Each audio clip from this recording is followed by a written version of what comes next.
Bienvenue dans Chasse Passion. Reflet du travail de deux meutes réunis en Sologne, Frédéric Herbet invite son ami Olivier de la Bouillerie chasser le lièvre.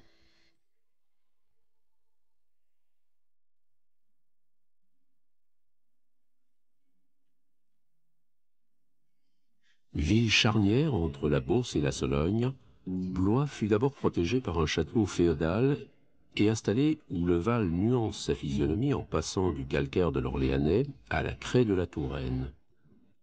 La ville s'est transformée en 1503 lorsque les rois, quittant Ambroise, s'y installèrent, et avec eux, les métiers de luxe.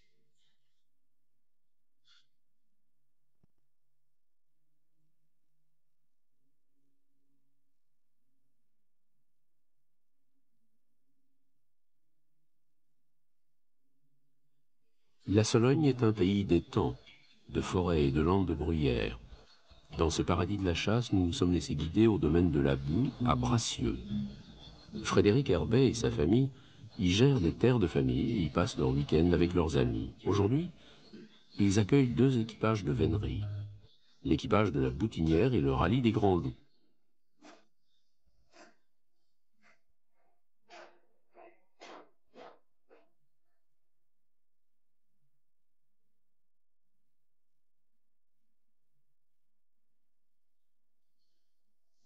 Je vais vous remettre une petite bûche. On anime ce feu. Allez. Comme il fait bon, ça va être bien agréable. Voilà. Vous êtes ici ce qu'on appelle dans la partie de cette Sologne appelée la Sologne du Beuvron, car nous avons un cours d'eau là qui va de à peu près sur 20 à 35 km et qui va rejoindre quelques affluents de la Loire. Et par cela, ça nous donne un biotope assez particulier puisque au cours de tout ce Beuvron, il y a une multitude d'étangs qui se déversent dans ce Beuvron et qui, grâce à lui, nous empêchent d'avoir des sols trop humides puisqu'ils nous drainent, les eaux de ces étangs. Nous sommes à la Boue.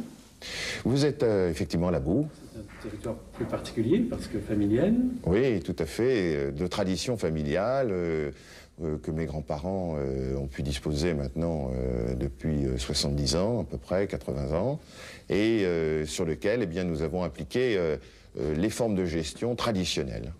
Vous avez tant du bois que des plaines et des terres agricoles. Tout à fait, ça s'étend à peu près pour un tiers en terres agricoles et pour le reste les étangs et ce qu'on appelle la forêt solognote, qui est plutôt une forêt de taillis, de bois blanc, et quelques chênes. Nous sommes un territoire assez pauvre sur ce côté-là. Ce n'est pas un territoire voué à la gestion forestière, à la gestion du bois. Malheureusement non, ce ne sont pas des terres. Alors non seulement ce ne sont pas des terres de rapport en termes agricoles, mais en plus de ça, on n'a pas la chance d'avoir des terres en rapport au niveau des arbres, puisque c'est vrai que ce territoire sableux ne permet que de faire pousser, en tous les cas dans de bonnes conditions, des pins ou le type de sapin. Cette maison qui s'appelle La Boue est une maison qui avait été faite en échange de Chambord. C'est qu'on est tout près du parc de Chambord. Et ce territoire avait été confié à des agriculteurs qui vivaient sur le parc de Chambord.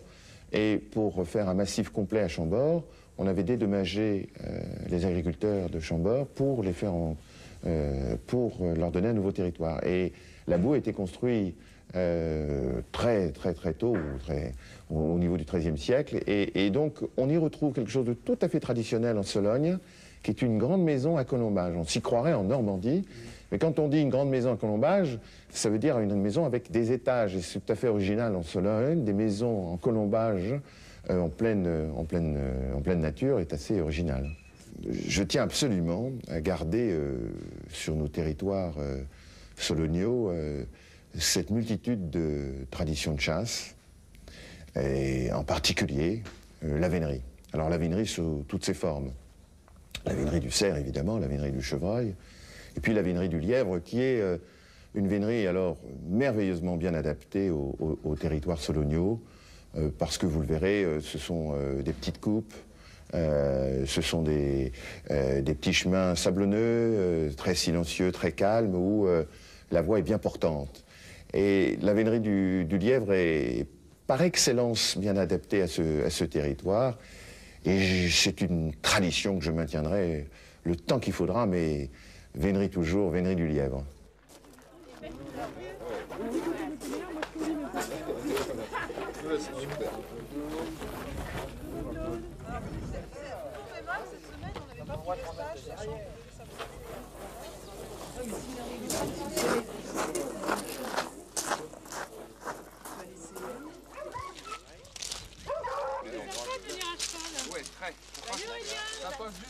Allez, en route, en route, en route, en route. Nous avons donc invité l'équipage de la Boutinière, qui est un équipage régional du Loir-et-Cher, qui donc est invité sur tous les territoires amis autour de Bracieux, Neuvy, autour de Chambord, Nain-sur-Beuvron. Et puis nous avons invité un autre équipage, Rallye des Grands Loups, avec Olivier de la Bouillerie, qui lui est aussi un grand chasseur, un grand veneur de lièvres. Et nous allons mettre ensemble les deux meutes, ce qui sera assez extraordinaire, puisqu'on aura, je crois, au moins 70 chiens sur le terrain. Et donc ça sera tout à fait intéressant de voir une chasse de lièvre avec ces chiens disciplinés, parce que je vous le rappelle que la vénerie du lièvre est la plus difficile pour nous, les pattes du lièvre étant recouvertes de poils et donc laissant un minimum d'odeur. Et donc, il faut avoir des chiens extrêmement sérieux et performants pour chasser le lièvre.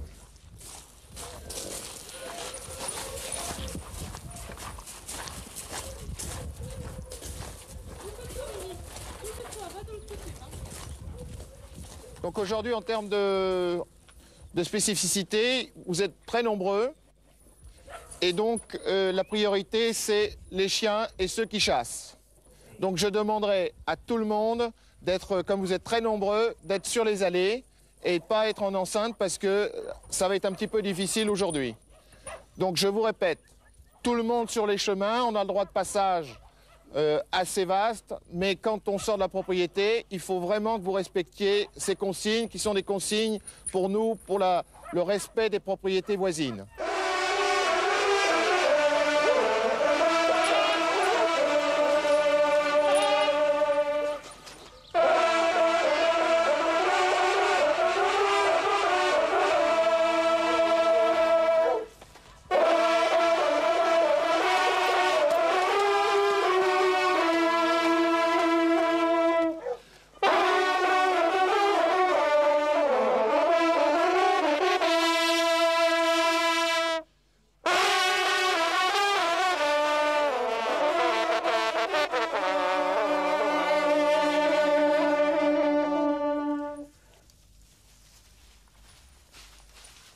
L'équipage foule un premier bois à la bille-baude à la recherche d'une émanation de lièvre qui y aurait fait son chemin la nuit même.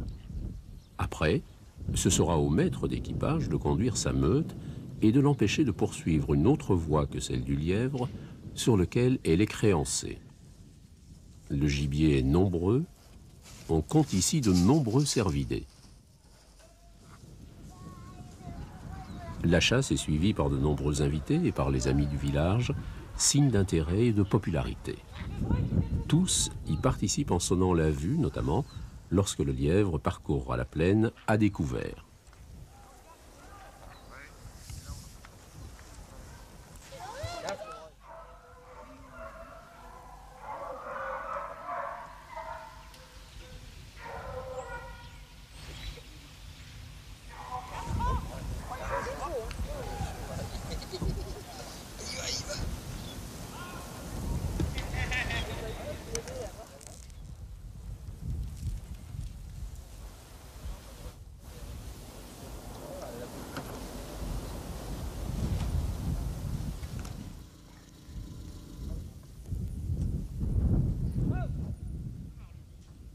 La vue, on voit l'animal.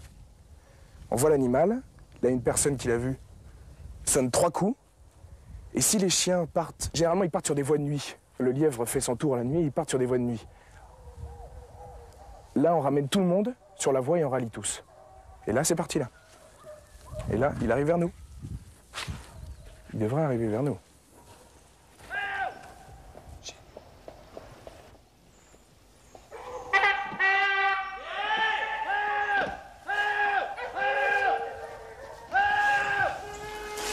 C'est la vue.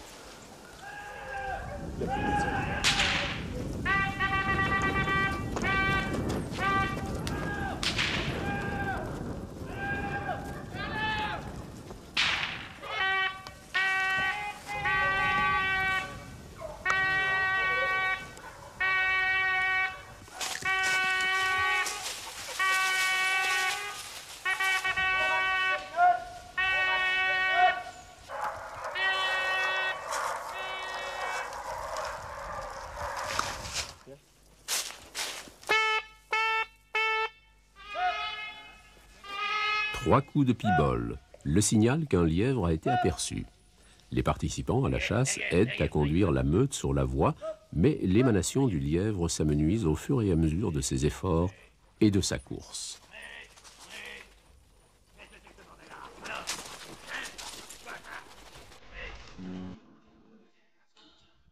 La vénerie la plus fine est celle du lièvre.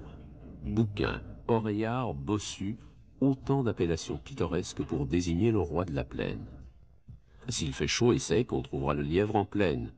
En revanche, s'il a plu, on aura davantage de chance en prospectant les bois et les revers de fossés bien abrités. En général, le lièvre suit les chemins blancs et file à un train d'enfer. Aujourd'hui, le lièvre est roi et se joue de la meute qui a pris la voie à contre, c'est-à-dire en remontant l'émanation et non en la suivant.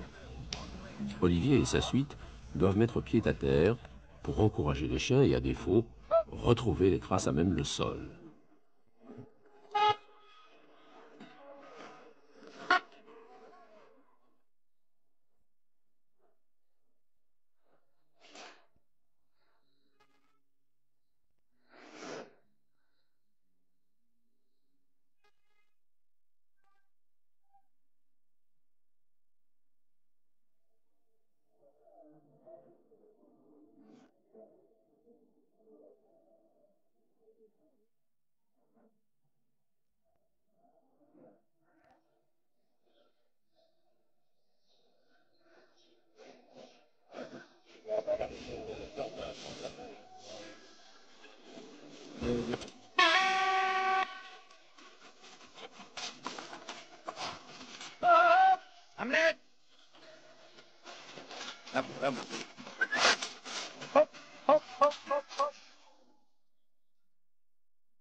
Dernière tentative en fin de journée. Olivier aura été chercher quelques chiens de relais, mais le lièvre, lui, connaît parfaitement son territoire.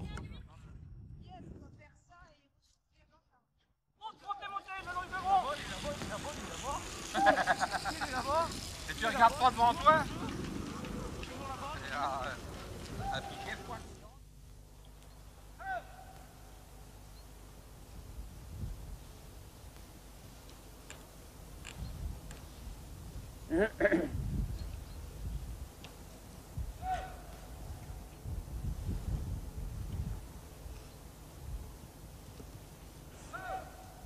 Inéluctablement, la journée se termine.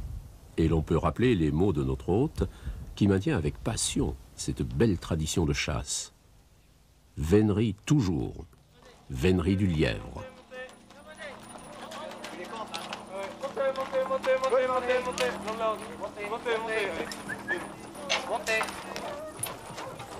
Montez.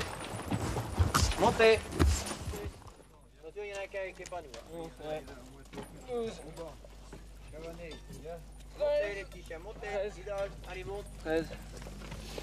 Allez, 14. Allez, ma fille. Hurleur, viens. Montez, montez, montez. 14. Allez, allez, 14.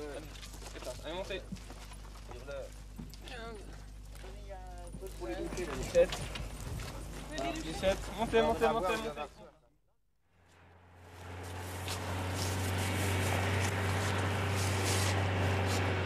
David Plaza est conducteur de chiens à l'UNUCRE, l'Union nationale de l'utilisation de chiens de rouge.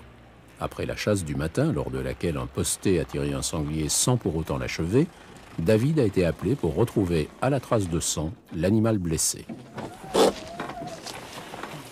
David, j'ai blessé un sanglier là, au fond à droite.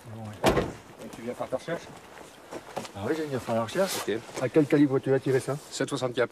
7,64, quelle distance? Environ 50, 60 mètres, pas plus. Ils sont plusieurs? Ils sont plusieurs, il y en a une dizaine. Ce sont des bêtes rousses essentiellement. Je relève du sang, je relève la belle, je traverse un baliveau. Je vois l'entrée, je vois la sortie. Et en insistant, je trouve une goutte de sang. Donc on a remonté un petit peu avec le chef de ligne sur 120 mètres, on a balisé. Et on trouve vraiment du sang et voire même des bouts d'eau. Et la réaction au tir sur l'animal, rien? Réaction au tir, si tu veux, en fait, c'était quand même une bande qui courait, qui avait été tirée peu de temps avant, ce qui m'a alerté. Donc je les ai vus derrière moi. La bande vraiment courait. J'ai lâché mon coup de carabine. À ce moment-là, j'ai eu l'impression de voir, si tu veux, une réaction. Et j'ai surtout vu la bête derrière celle que j'ai tirée faire demi-tour. Hein, bon, ensuite, je suis allé relever ma balle. Et la compagnie, est-ce qu'il y a une bête de tête qui les emmène? Ils sont seuls? La bête de tête est complètement à l'opposé. Elle s'est tirée. La bête de tête part dans le track. C'est ce qui m'alerte un petit peu. Donc je cherche, si tu veux, la compagnie. Et je la retrouve derrière. Et c'est là où je la vois passer vraiment en courant. La compagnie est seule. Ouais, est-ce qu'il y a des chiens derrière? Aucun chien, rien. Aucun chien. C'est-à-dire que la compagnie est complètement au calme. Ouais, elle est seule. Elle part en courant, c'est tout. D'accord, la bête blessée au calme. Et je te dis, au tir, il y en a un qui fait demi-tour. Et moi, j'ai l'impression de voir une bête, mais c'est qu'une impression. Hein. Et c'est en allant vérifier la deuxième fois ma balle que je finis par trouver du sang. D'accord. Hugo, au pied. Là, au pied. Hugo. Au pied. Hugo, viens au pied. Là. Tu viens au pied. Le mettre là. Ah si. Pas bouger. Pas bouger. Hein. David, vous êtes responsable de chien pisteur, de chien de sang? Oui, je suis conducteur de chien de sang depuis 8 ans. Je travaille avec des grands... Ah si, pas bouger. Je travaille avec des grands chiens depuis 3 ans. Avant, j'avais un petit teckel. Et bon, bah, on s'habitue aux grands chiens. Et les grands chiens, quand même, pistent quand même très bien, aussi bien que le teckel. Mais la grande différence qu'on a avec un grand chien, c'est que on a 30% de réussite de plus. Parce que quand on lâche le chien sur un animal blessé, il nous fait un ferme beaucoup plus vite. Et il rattrape les animaux blessés beaucoup plus vite. Ça nous fait gagner quand même 30% de réussite supplémentaire. Vous travaillez avec 2 chiens? C'est-à-dire que non, je ne travaille pas avec 2 chiens, on travaille toujours avec un chien. C'est une chienne qui travaille l'artificiel encore. Elle est toute jeune, elle est seulement à l'école si on veut bien. Elle est à l'école. Lui, bon, bah, lui il est concluant, lui il a quand même 4 ans et demi, 5 ans, il sait ce que c'est. Mais la chienne est encore trop jeune. Et le collier que vous lui mettez? C'est un collier émetteur. Alors, le collier émetteur sert en recherche, le travail. Ça ne sert pas parce qu'on travaille en longe. Mais aussitôt qu'on relève un animal blessé, le chien ou l'animal s'en va très très vite. Et quand on perd le chien et l'animal, on a un récepteur dans le véhicule pour nous permettre de savoir localiser le chien. Souvent, des fois l'animal avec, mais surtout retrouver le chien. On a trop de mal à faire un chien de sang pour perdre un chien de sang. On ne peut pas se permettre. Le dressage et la formation du chien, comment ça s'effectue? Ça s'effectue avec du sang de sanglier, celui qui peut en avoir. On met ça au congèle. Et tout l'été, tous les printemps, on en fait un entraînement de chien de sang avec du sang de sanglier, avec une brindille, de l'éponge. C'est trace à l'éponge ou trace au pistolet. Et on fait travailler les chiens 24 heures après, quand ils sont vraiment aptes à travailler comme il faut. Et ici, vous êtes à la quantième sortie? Depuis que je fais la recherche, 400. 400 sorties. Ouais. Les animaux retrouvés, j'en suis à 100, 140. 140 animaux retrouvés. Eh bien, bonne chance. Eh ben, je vous remercie.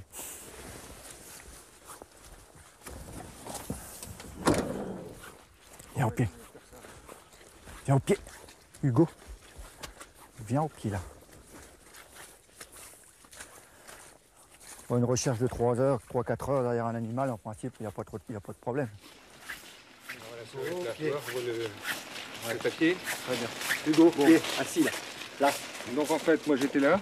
Oui, ici, donc j'ai balisé j'ai balisé le point de tir hein, par un papier et j'ai laissé ma douille. Bon, en fait, donc, ces sangliers, j'aperçois la laie qui se dérobe là, c'est tiré sur la ligne perpendiculaire là. Donc mon attention est alertée, je recherche la bande. En fait, je l'aperçois qui part du coin là-bas et qui remonte en biais ici. Bon, là, je suis un peu embêté parce que c'est plein d'arbres. Alors, je me cale, si tu veux, sur l'arbre là, entre ces deux-là. Et si tu veux, j'essaie de chercher une trouée. Bon, je les vois passer là. Il y a environ 10 sangliers. Sont visiblement des bétrousses, pas très grosses. Et en fait, donc, je lâche mon coup de carabine à peu près à hauteur de l'arbre là-bas. Avec la mousse, tu vois. J'ai d'ailleurs balisé là aussi, avec un papier, parce que derrière, il y a un petit baliveau qui est traversé par ma balle. Ce qui me fait douter au départ, et c'est ensuite en faisant le tour plusieurs fois que je finis par trouver une goutte de sang, et tu vois, j'ai balisé d'ailleurs par terre, avec du papier. On va voir? On va voir. Place, pas bouger.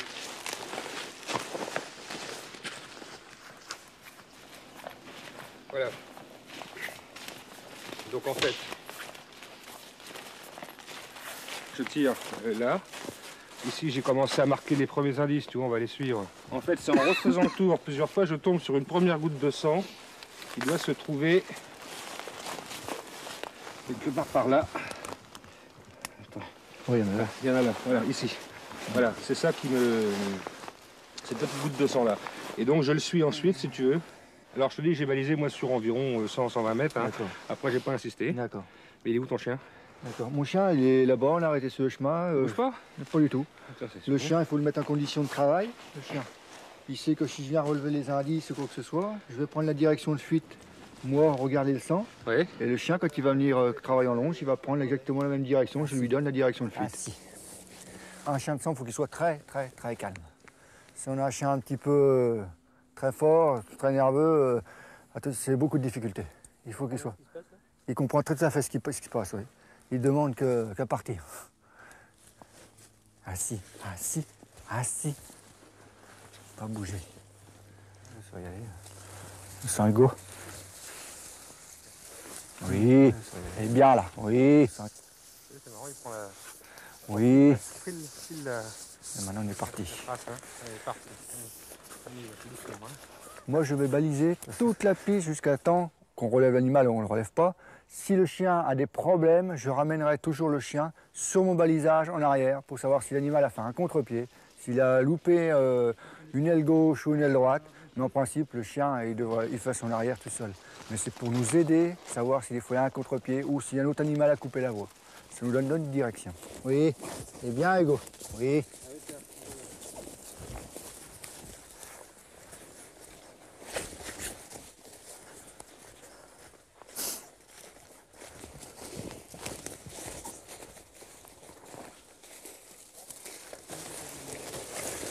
L'animal, il court encore bien pour commencer, on relève cet animal. On sera sûrement obligé de lâcher le chien pour qu'il puisse obtenir un ferme. C'est un animal que je pense qu'il ne sera pas mort du tout si on le relève. Si par chance on a la chance qu'il soit seul dans cette coupe vraiment sale, on aura une chance de faire un ferme assez rapidement. S'il est avec la compagnie et je lâche le chien, on peut faire un ferme très très très loin. Je peux me le bloquer. La blessure, je peux pas trop dire. Il y a des places, on croirait comme une balle de mâchoire, comme s'il y avait du sang qui coulait sur la mâchoire, mais j'ai pas vu d'os de mâchoire, à part tout à l'heure au tir. Est-ce que c'est une petite dent qui est coupée par le projectile de la balle? Je suis pas sûr. Pas sûr du tout. Après 2 heures de poursuite, nous approchons un fourré et tout prêt à penser que le gibier blessé s'y réfugie. Tu l'as? Il est mort? Balle de mâchoire, oui, je suis pas trop près pour pas prendre des branches. Allez, aboie-le là, tiens, Hugo, aboie, aboie-le, tiens, Hugo, aboie-le, aboie-le, aboie-le, tiens, aboie. Il a quitté la compagnie, il a quitté la compagnie, et puis il a bien une balle de gueule. Il a bien une balle de gueule. Il a bien des bouts de dents. Voilà, il a bien des bouts de dents. Voilà la blessure.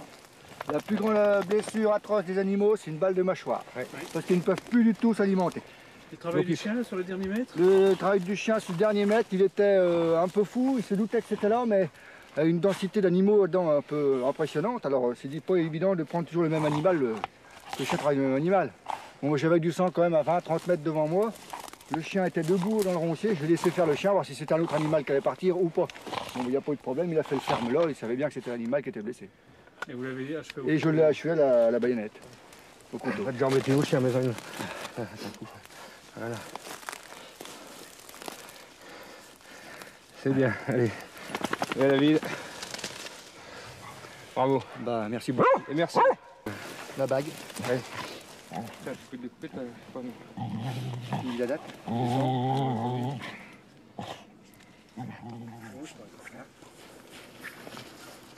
Doucement.